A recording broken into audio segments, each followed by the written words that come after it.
저번 옥계양 관련 영상이 올라가고 많은 제보를 받았는데 그 이후에 정말 많은 분들과 대화, 전화 통화 제보도 만나서도 해보고 여러 가지를 해봤어요. 실제 선박 일을 하시는 분들, 배를 소유하고 계신 분들도 계시고, 우리가 그때 같이 어떤 좌표도 봤던 걸로 이제 여러분들도 기억을 하실 텐데, 그 좌표를 읽는 방법부터 모든 것들을 다 확인을 했어요. 그리고 나서 유일하게 딱 한 곳에서 멈춰버릴 수밖에 없었던 이유가 있었는데, 벽에 부딪힌다는 거였죠.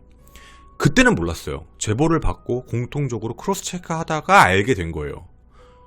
벽에 부딪히는 이유는요, 그 옥계양에 대해서는 알아볼 수 있는 방법이 없어요. 아니, 한 군데 왜 못 알아봐? 그게 아니에요. 그냥 거기는 철옹성 같은 하나의 벽이에요. 일개 개인으로서 함부로 판단할 수 있는 공간도 아니고 들어갈 수도 없는 공간일 뿐더러 그 이유도 오늘 전해드리려고 해요. 제가 이거를 왜 충격을 받았냐면 이 기사 때문이었습니다. 이거 우리 같이 한번 좀 읽어볼게요. 이게 며칠 전에 나온 기사인데요. 옥계양에서 그 의심물질이 발견된 이후에 대한민국 수사당국이 얘기한 그 뒤에 얘기인 것 같아요. 이 내용이 진실이라면 이라는 가정인데, 수사당국이 그 선박에서 잡힌 필리핀 국적 승선원에 대해서 어느 정도 가담했는지, 그리고 남미 카르텔하고 어떻게 되어 있는지를 규명하고 있는데, 난 이것을 끝날 줄 알았어요. 왜냐면 만약에 우리가 그때 생각했던 대로 2톤 물량의 어마어마한 양의 옥계양에 가지고 왔다라는 게 그냥 뭐 어떻게 중국에서 마음대로 안 돼가지고 옥계양 들렸다가 그냥 다시 원래 루트로 돌아가려고 했다 정도로만 예상을 하고 있던 상황이었지, 저걸 설마 옥계양에다가 내려놓으려고 했을까라는 궁금증이었거든요. 그런데 이 수사당국이 지금 수사를 어떻게 하고 있는지가 나왔는데, 이 의심물질을 받아가지고 이들로부터, 그러니까 이들이 남미 카르텔과 승선원이겠죠. 이들로부터 이들로부터 그 의심물질을 받아서 국내에 유통하려고 했던 구매책을 찾는데 수사력을 모으고 있는 것으로 밝혀졌대요. 이 구매책을 못 잡으면 비슷한 유역에 또다시 사건들이 발생할 수 있다는 점을 염두에 두고 수사 방향을 정했다라는 내용이거든요. 그러니까 이게 그냥 우리나라를 그냥 거쳐서 다시 돌아가려고 했던 건데 라고 한다면 우리나라 내부에 구매책을 찾을 필요는 없잖아요.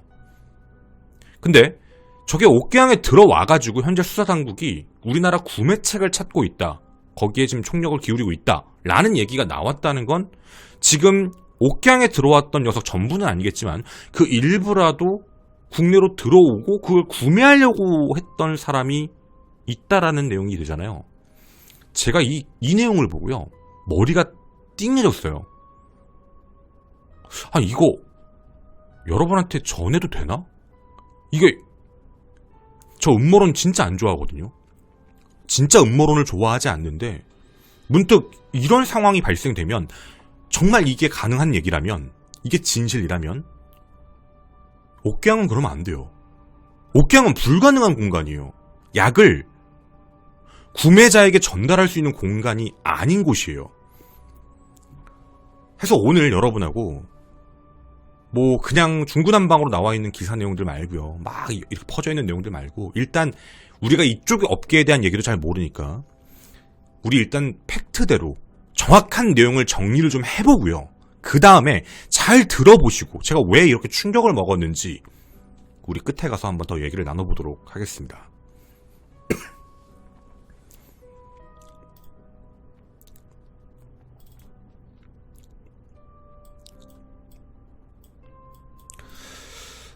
자, 이 사건에 대해서는 거의 다 알고 계실 것 같습니다. 대부분은요, 원래 남미 지방에서 원래 북미, 미국 쪽으로 해서 많이 올렸던 물량들이에요. 근데 뭐 기억은 하시겠지만 남미 카르텔들이 요즘에 좀 위협을 많이 느낀다고 해요. 트럼프 2기 행정부가 들어오기 시작하면서 장벽을 세웠죠. 막아버린 거예요, 아예. 그러니까 아무것도 못 들어오게 막아버리고 나서부터 이 물량에 대한 문제가 생기면서 이 물량을 아시아 쪽으로 이제 어떻게 보면 던진 거죠. 빨리 처리를 해야 되니까.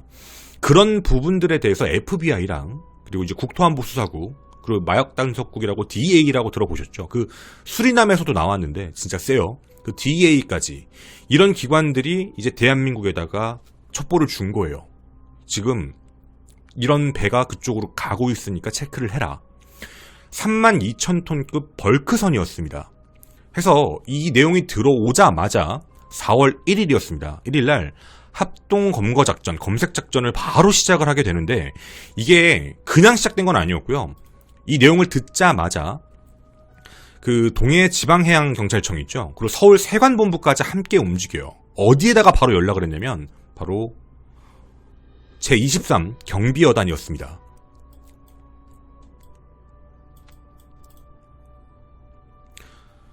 경비여단이 1일부터 이 내용을 전달받고 이 배 루티나호를 추적하기 시작해요. 한국에 들어오는 경로를 멀리서 보면서 레이더로 해서 좌표를 계속 알려주고 있었던 거죠. 그리고 몇 시쯤에 옥계양에 도착한다라는 걸 정확하게 알고 모든 작전은 보안을 당연히 중요시 했었으니까 그렇게 돼서 결국에는 다음 날이었습니다. 이제 2일날 새벽 4시 57분 드디어 이제 항구안 쪽으로 들어왔다. 우리의 영해 안에 들어왔다. 23경비단 그 안에 소속에 들어왔다라고 통보를 하고 6시 13분에 올라가서 덮친 겁니다.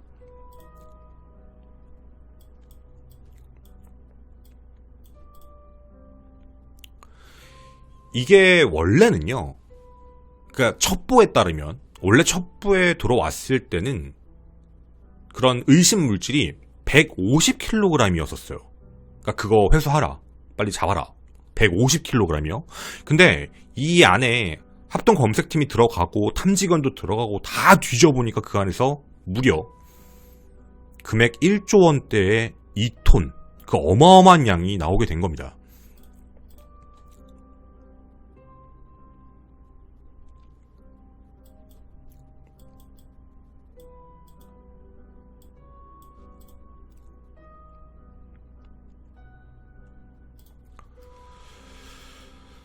자, 정리해서 보면요. 이 루티나우는 노르웨이 국적의 배인데요. 이 배가 이 의심물질 57개 박스 형태로 싣고 나서 옥계양으로 들어왔다 결국 걸린 건데 원래 이게 멕시코에서 출발을 했습니다. 그리고 에콰도르, 파나마, 중국을 거쳐 대한민국에 들렀다가 검거가 된 거죠.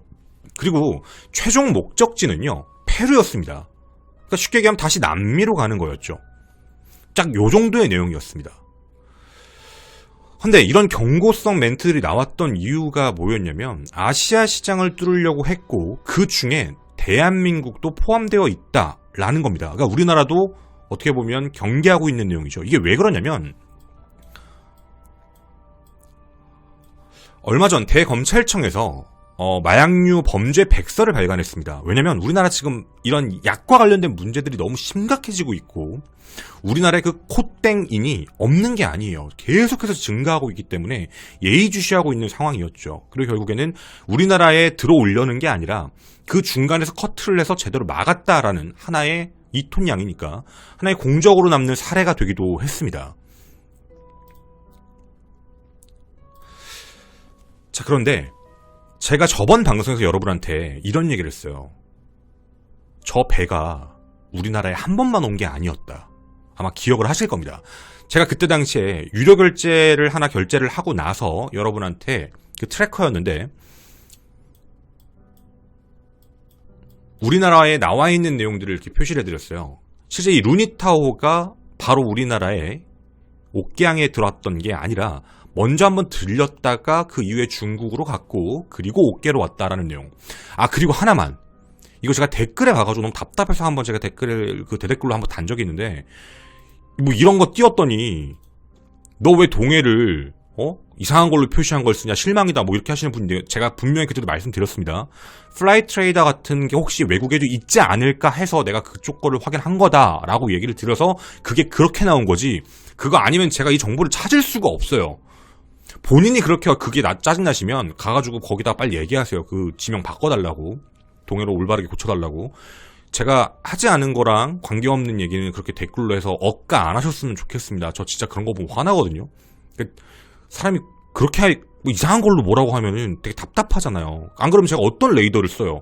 제가 만들어서 가지고 오면은 또 조작했다 그럴 거 아니에요. 아예 라이브로 보여드린 거니까 그런 부분들은 좀 없으셨으면 좋겠습니다. 자, 지금 여러분이 보시는 이 표였는데요. 제가 이것과 관련해서 이런 의문점도 하나 제기를 했었어요. 기억하시는 분들도 있겠지만 당진 쪽으로 들어갈 때 좀 삥삥 돌았다. 저거 뭐지? 저도 잘 모른다고 했고 연락을 기다립니다. 연락 받았습니다. 저게 무엇인지에 대해서도 전해 들었고, 그리고 저 과정, 지금 저 항로에 대해서도 전달을 받았어요. 근데 진짜 특이한 내용들이 꽤 있던 부분입니다. 그래서 우리가 이 항로에 대해서 먼저 이해를 좀 해보고 같이 말을 좀 나눠봤으면 좋겠는데요. 일단 이 배에 대해서 먼저 언급을 좀 하고 가도록 하겠습니다.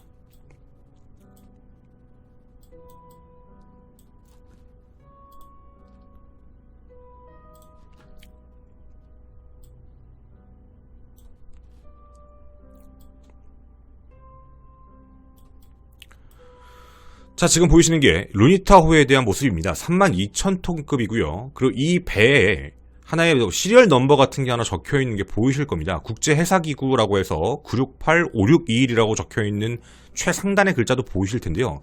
이게 국제선박이다라는 뜻으로 이해해 주시면 됩니다. 따라서 어떤 영해든 들어갈 수 있는 권한은 있다. 그러니까 대부분 우리가 알고 있는 배들은 이게 다 있습니다. 특히 이렇게 화물선 종류라면 나라들을 왔다 갔다 해야 되니 말이죠. 자, 그러면 제일 중요한 부분 중에 하나는 이 배에 누굴 걸까라는 궁금증입니다. 일단 배는요, 첫 번째로 저 선박을 가지고 있는 선박주, 선주라는 사람이 존재합니다. 배를 갖고 있는 사람이죠. 두 번째가 중요합니다. 이 배를 선주가 운영하는 경우도 있지만 이 배를 대여를 많이 합니다. 그러니까 대부분 큰 기업들이 사기 때문에 자기들이 회사에서 그 배를 사고 난 다음 그 배를 대여해 주면서, 대여한 사람이 사업을 하면서 돈을 버는 거고 그거에 대한 사용료를 위에다 지불하게 되어 있는 시스템인 거죠. 따라서 대여하는 사람을 용선주라고 부르게 되어 있습니다. 그리고 이 안에는 관리 책임 운영을 하는 관리사분들이 계시죠. 자, 이렇게 움직이는 겁니다. 따라서 지금 우리가 봤던 이 항로 있죠. 이 항로는 절대로 선주가 결정할 수가 없습니다. 이 내용은 이해가 되시나요? 선주가 결정하는 게 아니라 이건 누가 결정하는 거냐면 배를 빌린 용선주가 결정합니다. 우린 이렇게 갈 거야 라는 내용인 거죠. 자, 그럼 요 내용들까지 이해가 되셨으면 용선주가 배를 빌리고 관리 선원들을 다 모집을 하고 그 다음에 물건을 싣고 이동을 한다 정도는 이해가 되실 겁니다. 자, 그러면 이제 중요한 부분이 하나 있습니다. 이 배의 항로에 대한 이야기인데요. 이 배의 항로는 원래의 항로가 아닙니다. 이런 걸 뭐라고 부르냐면 정기선과 비정기선으로 나누게 되는데, 정기선은 대부분 연 단위, 대부분은 10년 단위로 계약을 해서 어느 나라, 어느 지역들을 왔다 갔다 해서 물건을 싣는 걸 딱 계약을 해놓고 움직이는 배들이고, 비정기선은 말 그대로 그냥 갑자기 움직이는 배들입니다. 한 분이 저에게 좀 쉽게 이해할 수 있게 설명을 주셨는데, 정기선은 버스라고 생각하면 된다. 딱 노선이 정해져 있고 거기만 왔다 갔다 해서 화물들 싣고 내리고 하고 있다. 비정기선은 그냥 말 그대로 택시 같은 역할이다. 대신 당연히 택시처럼 운임료는 이제 어떻게 보면 당연히 비쌀 수밖에 없죠. 자신이 원하는 경로를 설정할 수 있는 대신에 비정기적으로 움직이는 배이기 때문에 이런 내용들을 돈을 더 지불해야 된다라는 내용입니다. 자, 그러면 여기서 중요한 부분 첫 번째, 루니타호는 정기선이었을까 비정기선이었을까에 대한 문제입니다. 이거 되게 중요한 내용입니다.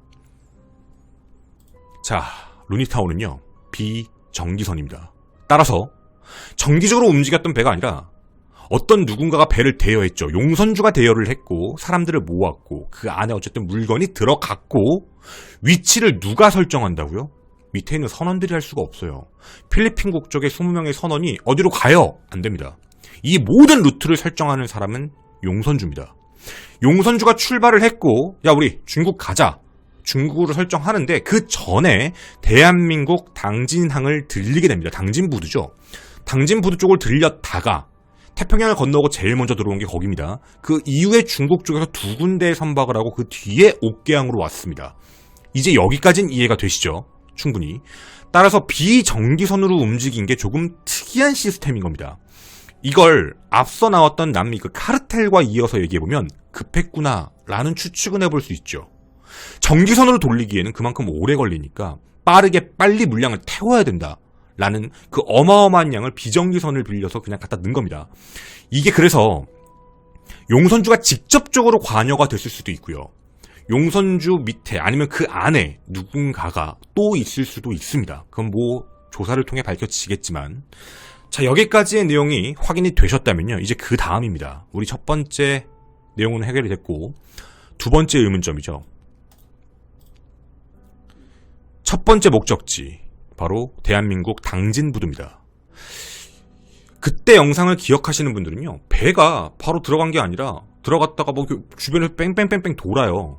그래서 우리가 그걸 되게 의심을 했었죠. 이게 도대체 뭘까? 이거에 대해서 명쾌한 답을 들었습니다. 이게 첫 번째 뭐냐면, 기본 용어가 있는데 앵커라는 말 아시죠? 닫힙니다. 앵커리지라는 공간이 있습니다. 그러니까 이게 배 하시는 분들은 다 아시더라고요. 앵커리지가 뭐냐면, 우리나라로 따졌을 때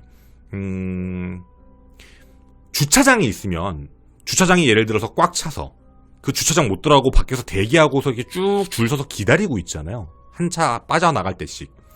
그렇게 기다리는 공간입니다.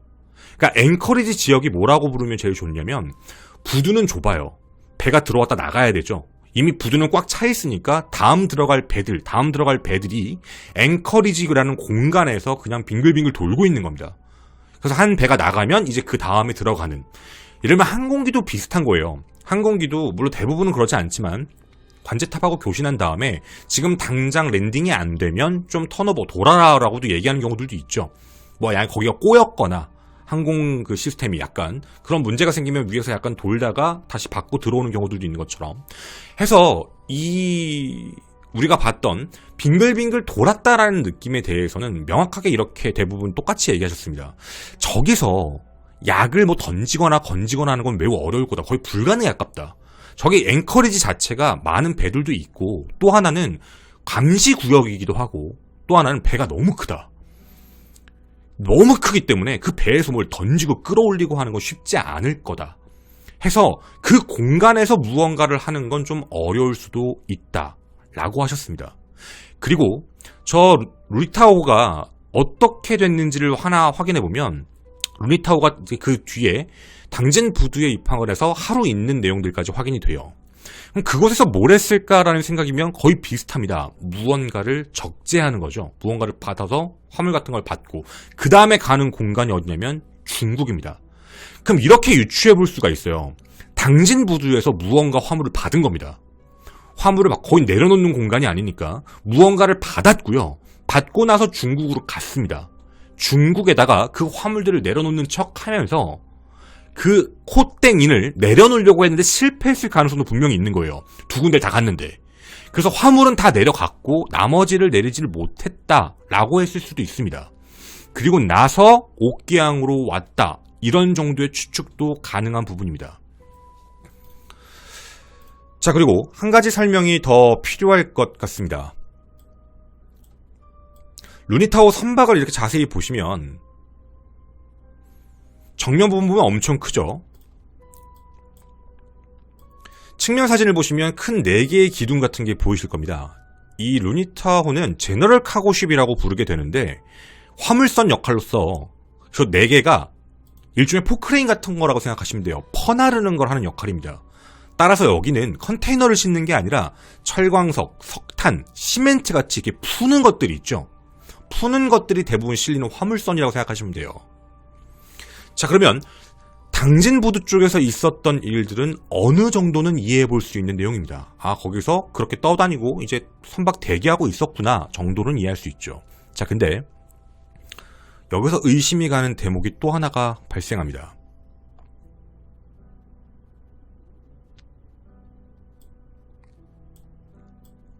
바로 이겁니다. 바로 이건데요. 배에 대해 잘 아는 전문가분들이 한 가지 공통적으로 얘기하시는 게 있어요. 이거 기관실에서 발견됐잖아요. 그거 이상해요. 예? 그게 왜 이상? 저는 모르죠. 그게 왜 이상한지 다 여쭤봤는데 똑같이 하시는 얘기가 있더라고요. 우리가 타는 여객선은 화물칸과 그리고 일반 우리들이 타고 있는 사람들이 다니는 그런 여객선에 있는 뭐 방들도 있고 다 꾸며져 있는 데 있죠. 그런 데는 길들이 되게 잘 나 있대요. 근데 화물선은 화물칸 그리고 선원칸이 나누어져 있을 뿐이지 그 사이를 왔다 갔다 하는 공간을 거의 만들지 않는다예요. 불편하다. 여객선이 아니기 때문에. 근데 이게 기관실 쪽에서 발견됐다는 건 얘기가 좀 다르다. 화물선에서 발견이 됐다면, 화물칸이면 아예 처음에 실을 때부터 들어갔다는 얘기죠. 그러면 용선주가 했을 가능성이 있어요. 용선주가 몰래 선원들 아니면 다른 기관사들 모르게 화물에다 다 실어버리고 움직였을 수 있죠. 그런데 이게 기관실에서도 발견됐다라는 얘기는 절대로 모를 수가 없다라는 내용입니다. 그 안에 있는 애들도요. 전부라고는 할 수 없겠지만, 장담은 못하지만 보통 기관실에는요, 항해사도 있고 기관사도 있고 승무원들도 다 붙으니까 기관실에 기관사와 보조들이 있어서 당직으로 매일 6, 7명이 함께 있는 공간입니다. 근데 이 안에 이런 약들을 실었다라고 얘기하는 건 아무도 모르게 실을 수가 없다라는 부분인 거죠. 따라서 용선주가 몰라요. 예를 들어서 모르는데 이런 일을 벌였다라고 한다면 여기 있는 기관사나 선원들 중에 누군가가 카르텔에게 받은 거고요. 만약에 용선주도 한 패였다라고 한다면 이들이 같이 다 해서 분산해서 넣어놨다라고 보는 게 훨씬 적합합니다. 따라서 이 안에 있는 사람들, 이 배에 있는 사람들 있죠. 용선주는 배 안에 없어요. 적어도 이 배 안에 있는 사람 중에 최소한 절반 정도는 이 내용을 알고 있는 거예요. 이게 뭐고 이걸 어디에 옮기고 이 사실을 모를 수가 없습니다. 이 사실도 하나 알아두셔야 됩니다. 자, 그러면 이제 이런 생각도 해봐야 됩니다. 왜 하필 옥계양일까?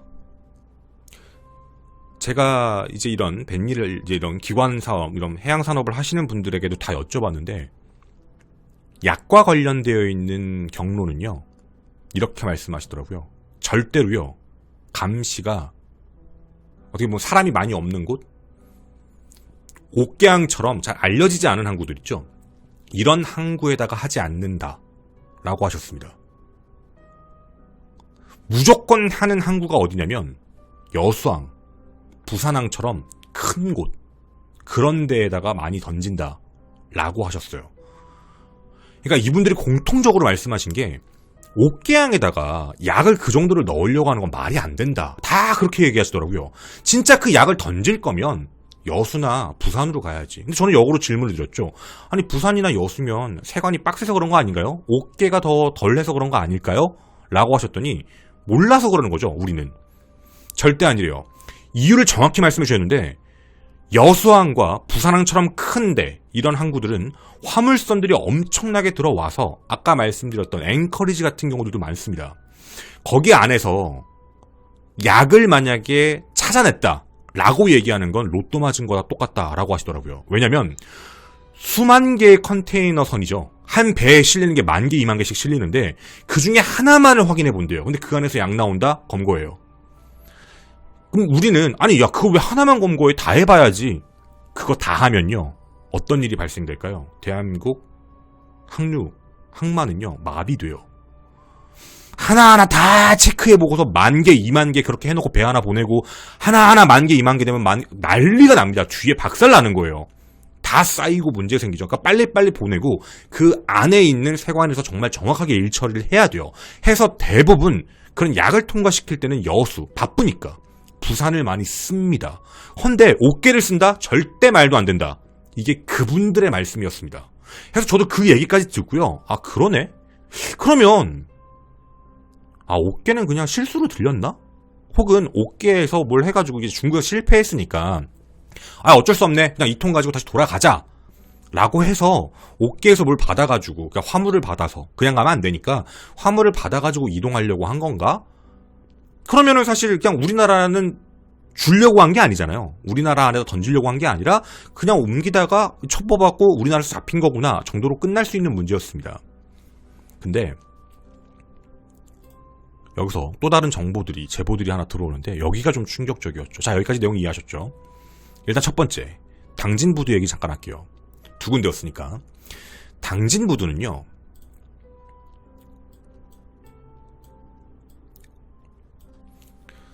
여러분이 지금 보시는 것처럼 여기는 일반인들이 출입하는 데가 아닙니다. 여기 대기업 겁니다. H제철 당진부두입니다. H회사라고 할게요. 대기업. H제철 당진부두고 당진제철소라고 부릅니다. 화물을 싣는 곳입니다. 무언가 내려놓는 공간은 아니죠. 그러니까 이곳에 들려서 화물을 싣고 화물선인 양 중국으로 갔다가 실패했을 확률이 분명히 있습니다. 그래서 2톤에 대한 물량을 가지고 다시 한국 옥계로 들어왔다. 이게 첫 번째 유추였습니다. 따라서 이곳은 대기업이 운영하고 있기 때문에 일반인 출입 자체가 불가능하고 승인받은 사람 일부만이 들어와서 물건을 건네주는, 그러니까 화물을 건네주는 역할을 하는 그런 부두다라고 생각하시면 좋을 것 같습니다. 문제는 두 번째였습니다. 바로 옥계항이죠. 옥계항이요. 여기는 못 들어갑니다. 여기는 국가 운영 부두입니다. 저도 처음 알았어요. 이런 조선업 하시는 분들은 다 아시더라고요. 옥계항은 국가가 운영하는 부두. 여기가 석탄 시멘트 발전소가 같이 있어서 그런 걸 내보내는 공간입니다. 그러니까 보통 일반적인 화물선이 저기를 갈 이유는 딱 한 가지예요. 석탄이나 시멘트를 받아서 화물을 가지고 어디 가려고. 이게 답니다. 해서 앞서 저희한테 제보해 주신 분들이 옥계에다가 2톤을 던진다고요? 그거 말이 안 돼요. 라고 하셨던 이유가 국가관리 시스템이기 때문에 말이 안 되죠. 거기서 그거는 말이 안 되는 내용이잖아요. 국가가 관리하는데 거기다 어떻게 던져요? 진짜 던질 거면 말씀하신 대로 여수나 부산항에 가는 게 맞지 왜 옥계를 오겠어요? 그래서 그분들이 얘기하시는 건 충분히 이해가 됐습니다. 그럴 수 있지. 근데 그분들께서 저한테 공통적으로 하셨던 얘기는 FM적으로 이게 맞죠. 그런데 세관 쪽은 알 수 없어요. 그건 그쪽으로 한번 알아보셔야 될 것 같아요.가 저에게 하는 하나의 제보였습니다. 그러니까 FM적으로는 당연한 거예요. 옥계항에서 뭘 할 수는 없어요. 국가가 관리하니까 일반인도 못 들어오고 대기업도 못 들어와 아무도 못 들어와요. 국가기관 소속된 사람들만 들어와서 알 수 있는 공간인 거예요. 여기는.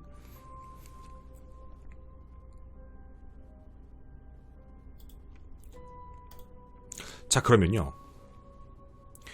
이런 이야기를 해주셨던 이유는 FM적인 건 그렇기 때문에 말이 안 된다라고 하신 거니까 혹시 이분이 기억이 나실지 모르겠어요.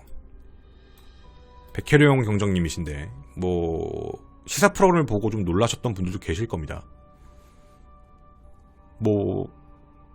이제 그런 약과 관련된 부분을 일망타진하시고 나서 좌천되신 분 해가지고 막 청문회도 나오시고 했던 걸로 기억을 하는데 사실 어떻게 받아들여야 될지 모르겠어요. 상황이 좀 납득하기도 어렵고 왜 뭐가 문제지? 왜 저렇게 했지? 라는 생각이 드니까 그때 당시에도 세관에 대한 부분들을 막 얘기를 하려고 하셨다가 좌천됐다라는 얘기가 저를 그렇게 본 것 같은데 아까 말씀드린 제보자분들도 자기들이 알지 못하는 영역은 세관 쪽이니까 그쪽에 대한 부분을 확인해 보셨으면 좋겠습니다 라고 저에게만 전해주셨죠. 자, 여기까지가 제가 제보자들을 통해서 알게 된 내용의 전부였어요. 루니타운은 비정기 화물선이었다. 용선주나 혹은 그 밑에 있는 관리하는 관리사원들이 무언가 남미 카르텔과 이제 뭔가 짜고서 그 안에 물량을 집어넣었고 그걸 가지고 우리나라의 당진 부두에 와서 화물선인 척 화물을 싣고 중국으로 갔고 중국에 갔는데 그 안에서 물건을 내리다가 못 내렸거나 내리다가 일부만 내렸거나 처음이 2톤이 아닐 수도 있잖아요. 왜냐면 FBI도 150kg인 줄 알았잖아요. 근데 2톤이었으니까.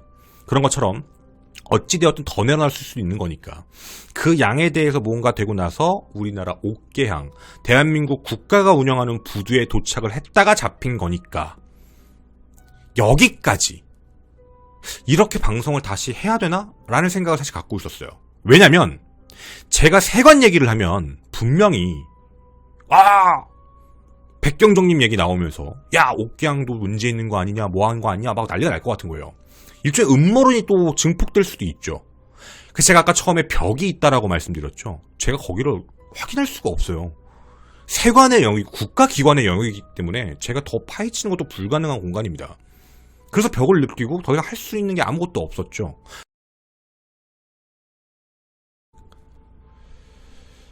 네, 제가 벽이 있다라고 말씀을 드렸습니다. 알아볼 수 있는 환경이 좀 정해져 있고 더 이상 진전할 수 없는 딱 그 벽을 느꼈다라고도 얘기를 드렸는데 한 가지 되게 의문이 가는 기사가 떴다라고도 얘기를 드렸었어요. 그 이후에 내용들을 조금 더 체크를 해봤습니다. 일단 이 기사 내용이 제가 왜 신경이 쓰였었냐면 단순히 이 내용이에요.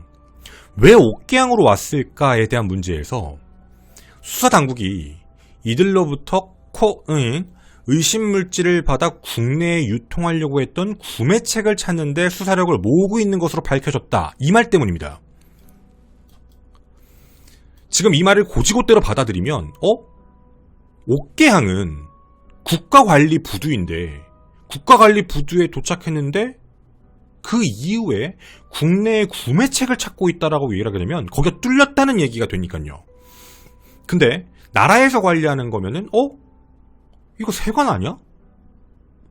그럼 당연히 음모론적인 생각이 계속 떠오를 수밖에 없어요. 이거 뭔가 좀 잘못된 것 같다. 왜 이렇게 되지? 해서 여러 가지 내용들을 좀 많이 체크를 좀 해봤습니다.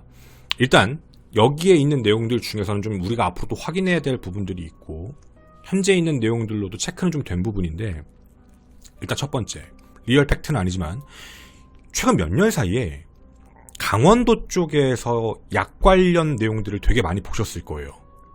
유통도 유통이고요. 제조 관련 내용들도 유독 강원도 쪽에 좀 많이 쏠려 있습니다. 다른 지역은 없다는 게 아닙니다. 좀 그런 보도들이 많이 나와요. 뭐 조직들이 그렇게 한다, 뭐 한다 해서 뭐 거기 애들이 검거됐다. 그래서 되게 그런 얘기들이 많이 나와 있는 것들도 뭐 우리는 기사로 많이 접했을 겁니다.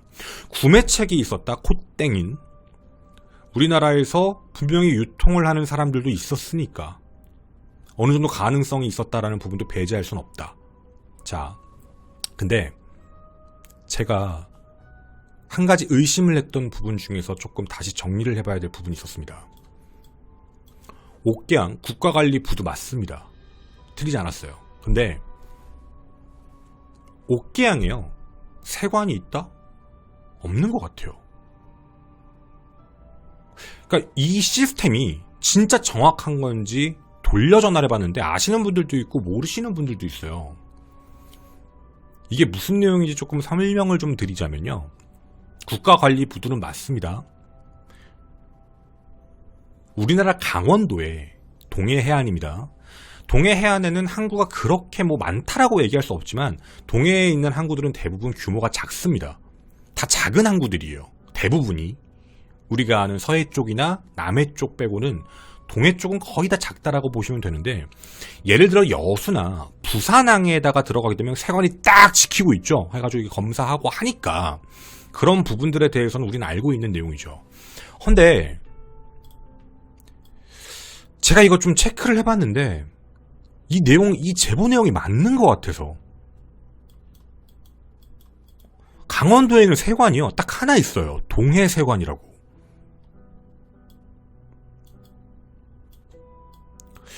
관계자분들에게도 연락을 해봤어요. 근데 거의 다 비슷하게 얘기하세요. 동해 쪽에 있는 수많은 항구 중에 세관이 직접적으로 관리하는 데는 한 군데나 두 군데밖에 없다. 나머지는 아니다. 너무 놀랬어요. 아니 그러면 어떻게 세관 신고를 합니까? 라고 했더니 이렇게 한대요. 배를 정박해요. 내려요. 세관, 동해세관으로 가요. 가서 입국 신고를 해요. 그리고 가요. 이게 무슨 뜻이 되는 거냐면 동해에 정박하는 모든 배들, 이게 국내 배만 그런 건지 해외 것도 그런 건지 지금 장담은 못 하겠는데 이 시스템에 대해서는 잘 아시는 분들께도 더 제보를 받을 거고, 이 내용에서 정말 국가기관에서 바라봤을 때도 동해가 현재 어떤 배가 들어오던 그 자리에서 세관 검사를 받는 게 아니라 동해 세관으로 자율적으로 이동을 해서 거기서 세관을 받게 되어 있는 거라면 시간이 떠요. 어떤 시간이 뜨죠? 이동하는 시간이요. 그러면 뇌피셜입니다. 옥계항에서 내려요. 짐 갖고 내려요. 검사하는 거 없어요. 그 다음 뭐 하죠? 어딘가에다가 던지면요, 누가 알아요? 짐 탁 던져놓고 동해세관으로 가면 돼요. 세관 신고하면 돼요. 없다. 갖고 나온 거. 이게 만약에 진실이면 구멍이 뚫린 거예요. 어디에? 동해에. 완전 전선이 다 뚫려 있는 거예요. 이유는 동해가 워낙에 작은 항구들이 많아서 거기에 모든 세관 인력들을 배치할 수가 없다라는 이유이기도 하고요. 그러니까 자율신고, 어떻게 보면 자체적으로 이동신고가 되어 있는 시스템이다 보니까 해서 동해 쪽 항구를 이용을 하게 되면 사실상 검사할 수 있는, 검사하는 단체가 없다고 보는 게 거의 합리적 판단인 거예요. 제가 이 이야기를 몇 군데에서 제보를 받고 나서 너무 신기한 거예요. 이게 말이 되나? 연락을 해봤어요. 동해생활에다 질문을 던져봤는데 답변은요, 확인해보고 연락 주겠다 하고 지금까지 연락이 없습니다. 만약 이게 진실이라면 동해 쪽은 뚫려 있는 겁니다. 펑. 왜? 가지고 들어와서요, 어딘가에다가 놓고 갈 수 있는 공간적인 그리고 시간적인 템포가 분명히 존재해요. 아니길 바랍니다. 왜 강원도에서 그런 제조와 관련된 일들이 자꾸 발생을 했는지가 이거와는 관련이 없길 바라는데, 만약 이런 문제가 엮여 있는 거라면, 그리고 불과 며칠 전에도요, 하나 확인했습니다. 옥계항에 세관이 없었다. 이것도 확인을 했습니다. 정확히는 옥계항이라기보다는 근처 항구긴 한데 옥계항 근처의 항구에 세관이 없었다라는 사실도 확인을 했습니다. 배가 들어왔는데 세관이 없었다. 그럼 뭐죠? 내려서 자율신고하러 동해세관 가야 되는 거예요. 물론 이에 대해서 어떤 내용들이 나올지는 잘 모르겠지만, 만약 지금 이 시스템대로 움직이고 있는 거라면 대한민국 동해전선은요, 그대로 뚫려 있는 겁니다. 완벽하게요. 왜? 중간에 던지면 되니까. 어디에? 동해세관 가는 길이에요. 그러면 구매책? 약속할 수 있죠. 어디서 보자. 혹시 현재 국내에 구매책을 찾고 있다라는 말이 이 방식이라면 가능할 수도 있다라는 내용입니다. 자, 물론 제가 앞서 말씀드린 대로 벽의 영역입니다. 동해세관, 그 세관과 관련되어 있는 문제고 국가 시스템에 관련되어 있는 문제이기 때문에 제가 이게 무조건 확정적으로 그렇다라고 말씀드릴 수 없지만, 제보를 통해 받아봤을 때 동해에 있는 많은 항구들에는 세관이 직접적으로 관여를 하지 않는다라는 공통적인 내용. 어떤 분은 한 명만 봤다. 어떤 분은 여러 명 봤는데 대부분 뚫려있긴 하다. 세관이 없다. 이러시는 분들이 대부분 공통적인 내용이긴 했어요. 그 동해 세관에 가서 신고하게 돼 있다. 그럼 그 사이에 커버 치는 사람이 없는 거잖아요. 이 부분들에 대해서 제가 일개 개인으로서 더 이상 판단할 수 있는 부분들은 없지만, 어찌되었든 동해 항구 쪽에서 일하시는 분들이 이 영상을 만약 보신다면, 제가 만약 잘못된 게 있다면 꼭 제보해 주셨으면 좋겠어요. 혹은 내가 어떤 항구를 자주 들어가는데 세관 없던데? 라고 하시는, 특히 외국에서 오는 배와 관련해서 세관 없던데? 라고 하시는 분들이 있으시다면, 나 외국 세관 배가 그냥 알아서 들어가는 것도 봤어요. 라고 하시는 분. 그리고 또 하나, 클라이언트 분들도 찾고 있습니다.